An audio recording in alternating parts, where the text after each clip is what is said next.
আপনারা জানেন আগামী 25শে ডিসেম্বর জনাব তারেক রহমানের স্বদেশ প্রত্যাবর্তন উপলক্ষে চাঁদপুর ৩ আসনে জনাব শেখ ফরিদ আহমেদ মানিক সাহেবের নির্দেশনায় আমচর থেকে লজ যোগে আমরা প্রায় ৫ থেকে ৬ হাজার নেতাকর্মী নিয়ে ঢাকার উদ্দেশ্যে রওনা দিয়েছি।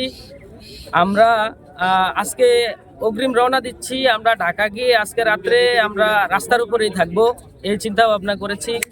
আমরা আপনারা দেখেন যে নেতাকর্মীদের মাঝে ব্যাপক উৎসাহ উদ্দীপনা। তারেক রহমান প্রায় ১৭ বছর পরে দেশে আসতেছে। ম্যাডাম জিয়ার যে কথাটি মনে পড়ে যে তারেক জিয়া একদিন আসবে বীরের বেশে, ইনশাল্লাহ তারেক রহমান বীরের বেশেই আমাদের স্বদেশ প্রত্যাবর্তন করতে যাচ্ছে। আমরা তাকে বরণ করার জন্য আমচর উপজেলা বিএনপির পক্ষ থেকে, বিএনপি এবং অন্যান্য সংগঠনের পক্ষ থেকে আমরা তাকে বরণ করার উদ্দেশ্যে রওনা দিচ্ছি। সাধারণ সম্পাদক আমচর উপজেলা ছাত্রদল মালিক রুমি।